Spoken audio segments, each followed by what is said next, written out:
Oh, what's up, guys? How's it going? Hope you all had a decent Thanksgiving or whatever. If you're not American, just had a good week, I guess. But yeah, so I haven't done a update in what, like 4 or 5 months was my last collection update. But I don't know, I was in the mood to show off some new shit I've gotten in recently. So yeah, just OP said they're not doing CDs or tapes, but oh well. So good stack of 10 I've recently acquired. By recent, I mean the last like 5 months. So I try to have all the records be somewhat different from each other, but oh well. So let's do this. First, what we're listening to. Well, I got this song by My Dying Bride. Honestly, this is my favorite record by them, which might be an odd choice, but I think this record's fantastic. Sure, it's pretty different from their first two. It's more like gothic-y doom metal than opposed to their early Death Doom stuff, but it's definitely one of their best. Honestly, the only record I don't like is the whatever 42.79% complete. That's the only shitter in my opinion. So having what, like 14, 15 records and only having one bad record, that's pretty good. So yeah, great record. Alrighty, so first up, this is a band that has a bunch of records. I don't really know shit about most of them, to be honest, but I do like this record. So this is Master on the Seventh Day. God created Master. So I think these guys started out in Chicago, and now the main guy's like in the, I think, Czech Republic or something. But so this is their second record. Yeah, I think the first was self-titled. This came out in either 89 or 90, which it definitely sounds like death metal to come out at that period. It has a lot of the more like thrashy elements and opposed to the more brutal stuff that would be later. But compared to anything, I would say the first Cancer record is a good comparison, which I have that. Well, yeah. So if you're familiar with this at all, this is definitely a good comparison, but I probably like this a little bit more, honestly, but besides that terrible artwork. And I know their debut was self-titled. These guys have had a lot of member changes, so, and like I said, I'm only familiar with their first couple records, which they're honestly one of those bands I want to get into more of their albums, but considering the fact that it's their discography, it's been kind of intimidating. I don't know where to start after their first two, but I'll get into it eventually. But anyway, that's the front. Kind of weird album cover. They look like those famous Stonehenges. But anyway, front. I like the logo. Back. Track listing. Put out on Hammerheart. Hammerheart? Yeah, Hammerheart. This is, I think, 2021 reissue. I think it's the main guy who's the only original member. I think he does guitars and vocals, if I'm not mistaken. So black. Yeah, it's black. I like the labels though. I don't know who put this out originally. I want to say Roadrunner, but I don't think that's right, so you can correct me in the comments. But yeah, man. If you like early death thrash, check it out. Master on the Seventh Day, God created Master. Alrighty, so this is another record from '89. This is a debut thrash record from a British band. Zentrix, this is Shattered Existence, so debut from '89, and to me these guys sound a lot like the Bay Area scene stuff, specifically like first and second album Testament, but without any of the like acoustic parts in the second Testament record. Definitely I would say a lot faster than, well, I would say it has some slow parts like Palace of Power, Back in the Real World, but my favorite songs on here probably No Compromise and Reasons for Destruction are definitely the two best ones. I like the second record too. After that, I haven't heard anything, but the second record I would say is definitely more like mid-pace, close to, I would say, to like Metallica, but not like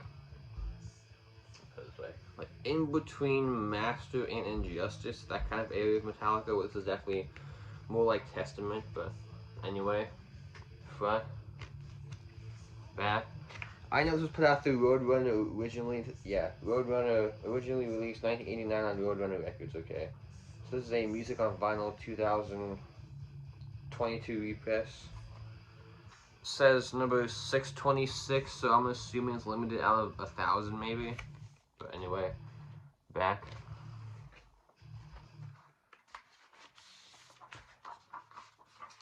Inner sheet.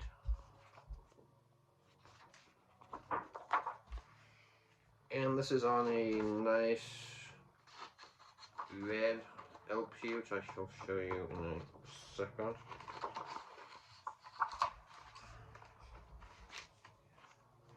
I like how they replicated the old school Roadrunner labels. Which I don't remember what year Road Racer became Roadrunner, because if you know your history, you know a lot of the early stuff was under the Road Racer banner instead of Roadrunner, so I don't know why they changed the name, but not like that's important, but oh well. Sure, man, this is definitely an awesome record. Not one of like I would say it's probably one of the better like second tier thrash records. It's not as like popular as like Creator or Destruction, you know, those bands, but definitely a solid record nevertheless. So I'm glad this got reissued. The other presses were kind of a pain, were kind of expensive, so definitely one I'm happy got a repress. So yeah, Zentrix Shattered Existence, awesome album. Okay, so here's my opinion, one of the most underrated metal bands of the 80s that gets hardly any credit, and they definitely should be a lot bigger. Maybe because they've only done one US tour, that doesn't really help them any, but oh well.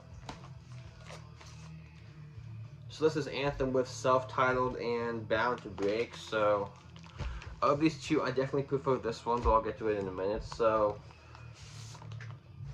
these guys are kind of like the Japanese Judas Priest, but a little bit later on they became that. But this, I think, sounds closer, more in common with Loudness than Judas Priest. But this is a good record, but just them kind of finding their footing, not one of their best, and the production is kind of hit or miss, and the vocals aren't very good. But well, they're good, but the singer, I don't think he really came into his own until after this. But anyway, I don't really like the album. Oh, it's kind of odd, just like a rock about to crash into the earth, I guess. But oh well, fun.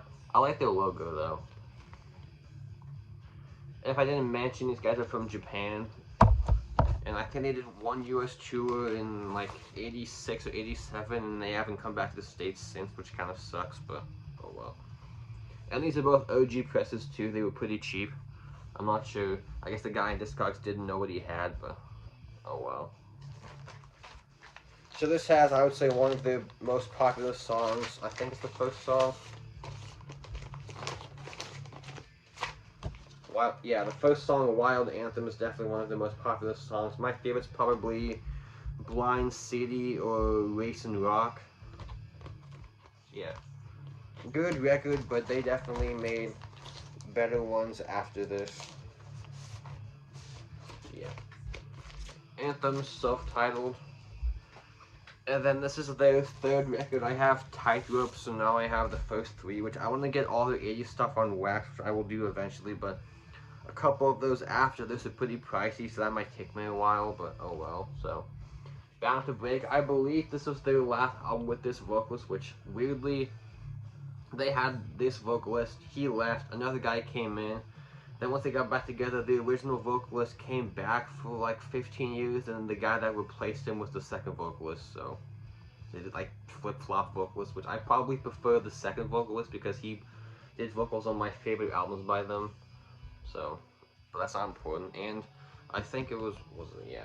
I know after, I think they switched guitarists in 1990, the guitarist after this retired from music because he was kind of annoyed with the music industry. Plus, I think he lost his hearing because he was playing too loud. But anyway, favorite songs on this one, probably Rock and Roll Survivor, definitely, or Machine Made Dog, and or No More Night. But and these guys, most of the stuff is sang in Japanese, so I have no idea what the hell they're saying, but I don't care. The music's fantastic. So anyway, fun. Kind of artwork. A lot of the artwork isn't that good, but oh well. And then again, this is a OG, so cool labels. So yeah, man, these guys definitely deserve a lot more credit than they get. But like I said, if they don't come to the States, that's definitely not their fault. But people in America are kind of lazy and just want shit spoon-fed to them, but oh well. Yeah. Anthem, fantastic band, super underrated. They definitely deserve more love. And honestly, they don't have a bad record. I went through when I forget which one I heard. I think it was Domestic Booty, which is like their version of Painkiller, which came out, I think, 2 years after Painkiller and was produced by the same guy. Once I discovered that, I went through and listened to the entire discography, which they have like 15 records. They don't have a bad record, which I'm not trying to be like, oh, but seriously, they don't have a stinker, not even close. Like, their so-so records are still better than a lot of bands' best shit. Alrighty, going from traditional metal, let's do the complete opposite. So this is Crazy with Black Force Domains. This came out in 1994. These guys you could kind of say are a one-trick pony, but a lot of the records pretty much sound the same. But I like their I have their first three now, and the record from 2018. Yeah, 2018. I still need to get the new one, but these guys definitely an acquired taste. They're pretty fast in your face, which a lot of the stuff is just like pure like blasting most of the time, which I'm in the mood for that very like seldomly, but when I'm in the mood to get my face blasted off, this is definitely an awesome record for that. I would say probably the rawest record, not my favorite by them, but probably Conquerors of Armageddon from 2000 is definitely my favorite by them, but this is probably my second favorite anyway. Front, back. If I didn't mention, these guys are, I think since the beginning, just been three brothers, which is cool. They were able to do the band the whole time and not kill each other. We'll just put out. It says Century, yeah, under exclusive license from Century Media, put out through Hell's Headbangers, so I guess it was on Century Media originally, but let me show this better.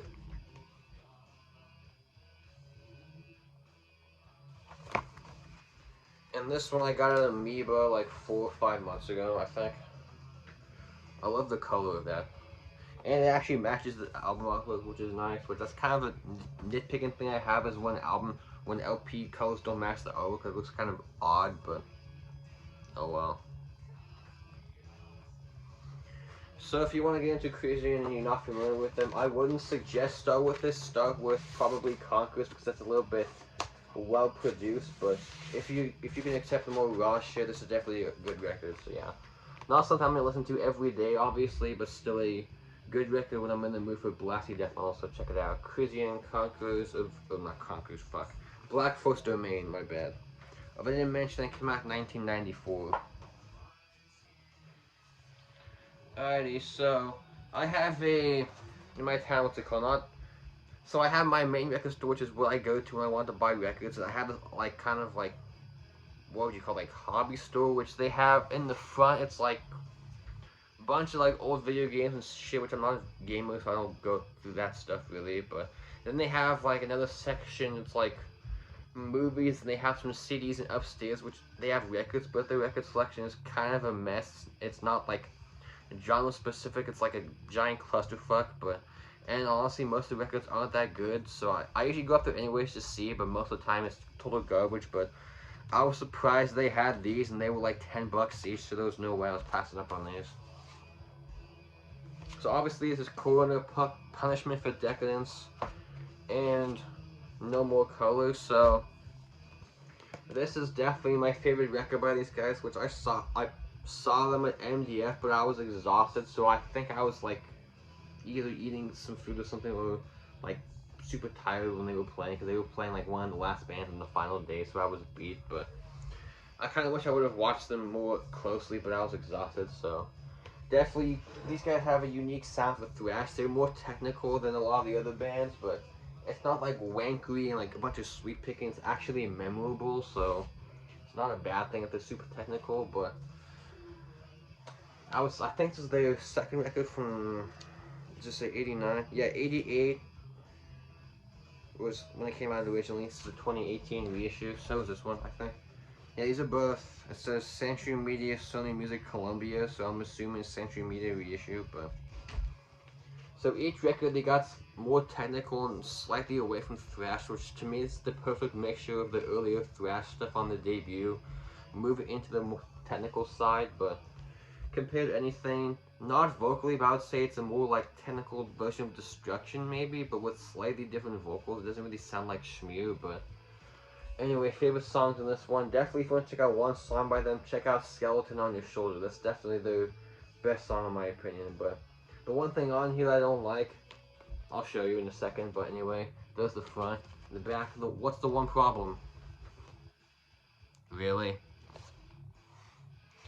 If you're gonna cover a rock song, that's kind of an odd song to cover, Purple Haze by Jimi Hendrix, which they make it like a thrash version with like double bass and stuff, which is kind of weird to hear, like a thrash version of a Jimi Hendrix song, but I'm not saying it's a bad, it's kind of an odd choice, but oh well. So besides that, this record's awesome.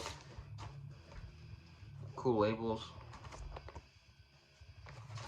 So if I'm being honest, after this record, well, most of the stuff after this is good. The final record was garbage, but honestly, after this, each record I like less than the one before it. So like, this is no favorite. The No More Colors I like less, and then follow suit, so on and so forth. But yeah, Punishment for Decadence. If you're gonna listen to one Coroner record, this is definitely the one I suggest. And then No More Color from the next year, 1989. So it's not a bad record. I still like it. Obviously, it's probably my third favorite. It's probably Punishment, the debut, R.I.P., and then this one. But this is definitely more technical and more mid-paced than Punishment. It's definitely a lot slower, and, but slightly heavier. But anyway, there's the front. Most of their artwork is kind of terrible. I don't know why they chose that. Just a dude doing this. But anyway, front, back, guys, the tracks. Century Media, Sony Music, Columbia, so, and it says 00612, so I don't know what that means, but again, simple labels. So if you want something slightly more technical, a little bit more mid-pace, this is a good record, but I still suggest Punishment, but they were both awesome, so yeah. Coroner, No More Color, and Punishment for Decadence. Avoid the final record, Green. That album is terrible. You heard it here first. Alright, so here's one of my favorite Swedish death metal bands, and I think I only am missing 2 records by them now. I think they're third in their, actually I'm missing their third record and their, I think, third most recent, then I'll have them all. So this is Necrophobic with Blood Hymns. So these guys are from Sweden, like I said. They definitely, I would say, they get labeled like a melodic death metal band. I don't really hear that. Maybe it's like death metal with some slightly black metal influences, which to me, this is definitely, I would say, the least black metal sounding record. It's definitely a lot, the most straightforward is old school Swedish death record, which is good, but it kind of sounds a little bit different from the early stuff, because my favorite is definitely probably the Nocturnal Silence, How to Beat That Debut, or the, what was the second one called? Dark Side, okay, I forgot. So either that or Dark Side, but honestly, I don't think they have a bad record, but I haven't heard their 2015 one, so I'll have to get on that. But anyway, like I said, their most straightforward death metal record with most of the black metal influences that they have kind of gone on this record. Definitely a lot heavier and more punishing, I would say, to compare it to anything. Maybe like early Grave, like second record era Grave, but slightly more melodic and less punishing. But anyway, front, love that cover. They have an awesome logo too. Back, another band I saw at MDF, but I was actually paying attention because I wasn't exhausted yet, and they were great, as I was hoping they would be. But if you can't tell, that's a MDF poster. So I think I've shown that on the live stream before, so I'm not going to bother pulling that down to show it. It's just black. Cool labels though. So if you want Necrophobic at their least black metal influence sounding, you want them their most straightforward death metal sounding, this is the record for you, but I still suggest check out Dark Side of the Nocturnal Silence, but this record you can't go wrong with either, so yeah. Necrophobic, Blood Aeons, solid. So here's one of the better modern black metal bands of the last like 10 years, I would say. And I'm late to the party like always, but better late than never. The Spectral Room with the Diabolic Thirst, so I'm not sure why. I've seen a lot of people say this record's kind of a letdown compared to the previous ones. I don't really agree with that. Maybe there's not really any big difference, but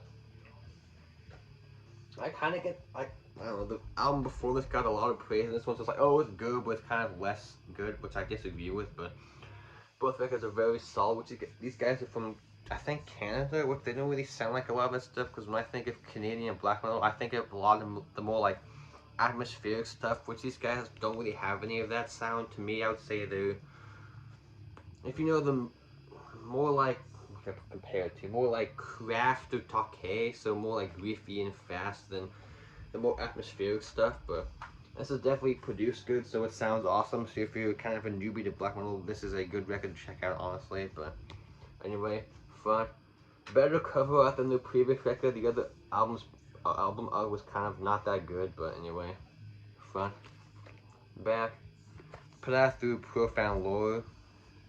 I think 2019 or 2020, I don't remember which. Let me see what it says. No, it doesn't say, but anyway. Shot of the guys. Lyrics. Yeah, man, I don't know how often they come to the US, but it'd be awesome to see these guys live, so. Again, if you like more straightforward stuff like Takeo Craft opposed to the more atmospheric, typical Canadian styles, is definitely an awesome record to check out. Spectral Wound, A Diabolic Thirst. These last ones are going to be kind of quick video. I don't want to make this too long. So definitely one of the more underrated black metal bands from the mid-90s, which I've seen a lot of people show their debut, and I don't know why no one ever talks about the albums after their debut, which is kind of odd, but oh well. This is Mortuary Drape with Tolling K13 Neil, which these guys are from, fuck, I don't know where they're from. I was gonna say Portugal, but that's not right. I think someplace in the south, I don't remember where, but each record kind of sounds a little bit different. Their debut is more like mid-paced and kind of like spooky, evil sounding compared to something like Samael or Behavior, even more like kind of creepy sounding. But this, I would say, is a little bit thrashier, so maybe like not absolute or disaster, but definitely I would say going a little bit more like slightly faster, almost traditional metal style wise, especially a lot of the riffs sound remind me a lot of like kind of traditional metal fed through a black metal lens. But anyway, not my favorite record by them. That would be, I think, the album that follows this, which I don't remember what that one's called, but anyway. Front, awesome logo. Front, back, track listing the dudes in the band. I can't believe I'm blanking out where these guys are from. I should know this. I'm sure it'll come to me as soon as I'm done recording this video. I'll remember where they were from, but oh well. Greece? No. Fuck, I can't believe I'm blanking out. Listen, but insert black. Yeah, black. Cool labels though. And then the other. Oh, what's this? Oh, it's a Peaceville order sheet. So is this a Peaceville reissue? Yeah, Peaceville. If I didn't say, my bad. It says 2000 originally, and this is a 2013 Peaceville reissue. So that's the Peaceville order sheet, which I don't. It doesn't make any sense. What the fuck? Hang on. Okay, it says 2013 Peaceville, but there's a lot of shit from the last couple of years, so that doesn't seem right. Like, I'll figure that crap out later, but anyway. You can see that again better.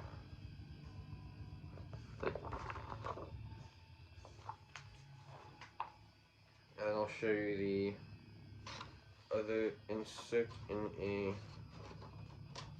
second.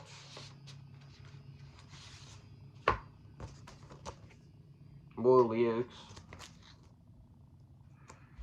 Which I wish this came with a poster because I like this album cover a lot, but so yeah.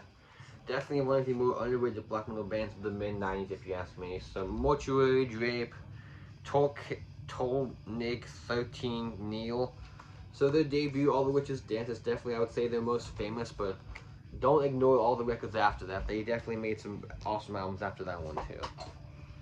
You guys, that's it. So what are we at? Oh, about 25 minutes, perfect length. So hopefully you guys enjoyed. I'm gonna include a few tapes and CDs too, but if you want me to, I'll do an update for that separately. So yeah, thanks for watching. Have a good day. Goodbye.